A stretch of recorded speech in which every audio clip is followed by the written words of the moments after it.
প্রিয় চাকরি প্রত্যাশী ভাই বোনেরা, আসসালামু আলাইকুম। সূচক বা এক্সপোনেন্টের নতুন ক্লাসে সকলকে স্বাগত। আজ আমরা আলোচনা করব টাইপ 3 এর প্যাটার্ন 8। আমাদের টাইপ 3 এর সর্বশেষ প্যাটার্ন নিয়ে আমরা আলোচনা করব। আমাদের আজকে আমরা দুইটা অঙ্ক লিখে রাখছি যে অনেকগুলো রুটের ভিতরে যদি কোনো মান থাকে তাহলে সেটাকে কিভাবে সমাধান করতে হয়। তো আমরা প্রথমে যে অঙ্কটা লিখে রাখছি সেটা হচ্ছে 41 প্রথমে, তারপরে 21, তারপরে 19, তারপরে 9, প্রত্যেকটার উপরে রুট আছে। তো আমরা এটাকে সমাধান করব কিভাবে, আমি একটু অঙ্কটা লিখে নিই। 41 মাইনাস 21 প্লাস 19 মাইনাস 9, পুরোটার রুট এই যে এভাবে রুট ছিল, তো আমরা এভাবে লিখে নেওয়ার চেষ্টা করব। তো এখানে দেখতে পাচ্ছি এটা শুরু করার সময় আমরা ডান পাশ থেকে ভিতরে যেটা আছে, সর্ব ভিতরে যেটা থাকবে আমরা প্রথমে সেটা নিয়ে কাজ করব। তো আমরা জানি 9 এর রুট করলে 3 হয়, তো আমরা সেটাই লিখব। 41 মাইনাস 21 এপাশে যা ছিল তা রেখে দিব 19, আর 9 এর মাইনাস রুট করলে 3। তো এই রুটটা এখানে দেওয়া লাগছে না, এখানে একটা রুট হবে, এখানেও একটা রুট হবে। তো এখানে আমরা এবার যে হিসাব আছে শুধুমাত্র ডান পাশ থেকে আমাদের হিসাবটা করে আসলে হয়ে যাবে। এটা বিয়োগ করলে হয়ে যায় 16 এর রুট। দেখতে পারবেন প্রত্যেকটা অঙ্ক এভাবেই আপনার হয়ে যাচ্ছে।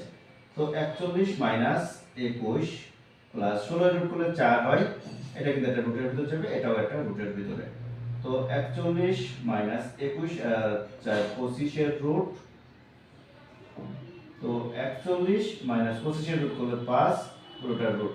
দেখেন আমি কিন্তু ডান পাশ থেকে শুধু রুট সরাচ্ছি আর একটা করে সংখ্যা চেঞ্জ করছি। যেটা রুট করলে যা হয়, যেরকম 9 এর রুট করলে 3 হয়, 16 এর রুট করলে 4 হয়, 25 এর রুট করলে 5। এটা বিয়োগ করলে 41 থেকে 5 বিয়োগ করলে 36, 36 এর রুট, 36 এর রুট করলে 6, অর্থাৎ আমার অ্যানসারটা হচ্ছে 6। এখন আমরা আলোচনা করব 2 নম্বর সমস্যা নিয়ে। 2 নম্বর সমস্যায় আমাদের যেটা আছে 4টা রুট দিয়ে একটা ইনফিনিটি চিহ্ন দেওয়া আছে, অর্থাৎ অসংখ্য একটা চিহ্ন দেওয়া আছে, অসংখ্য মান দেওয়া আছে। তো এই অসংখ্য মান দেওয়া থাকলে কিভাবে সমাধান করব, দেখলে অনেক জটিল মনে হচ্ছে, কিন্তু এটা অত্যন্ত সহজ যদি একবার বেসিকটা বোঝা যায়। এই অঙ্কটার সমাধান করার জন্য আমরা এটা সমান করে নিই a ইকুয়াল 10 10। আমি একটু সুবিধার্থে এটা লিখে থাকি এভাবে। তো আমি যদি উভয় পক্ষকে বর্গ করে দিই তাহলে এই পাশে a স্কয়ার হচ্ছে, আর এই পাশে হচ্ছে যেহেতু বর্গ করছি একটা রুট কিন্তু উঠে যাবে, তার মানে একটা 10 বাইরে চলে আসবে আর বাকিগুলো সব রুটের ভিতরে চলে যাবে। আর এখানে এভাবে দেখা যাচ্ছে। এখন খেয়াল করে দেখি যে এই 10টা বাইরে চলে আসে, এটা ভিতরে। এখন এখানে ভিতরে ইনফিনিটি চিহ্ন দেওয়া আছে, অসংজ্ঞায়িত, অর্থাৎ ভিতরের যে মানটা উপরের যে মানটা সেটা কিন্তু সমান, ভিতরের এই মানটার উপরের মানটা সমান, যদিও এখানে একটা 10 কম আছে, 10 কম আছে, তারপরে মানটা সমান, কারণ এখানে যদি আপনি লিখতে চান এখানে আরো একটা 10 দিয়ে এভাবে ইনফিনিটি পর্যন্ত যেতে হবে।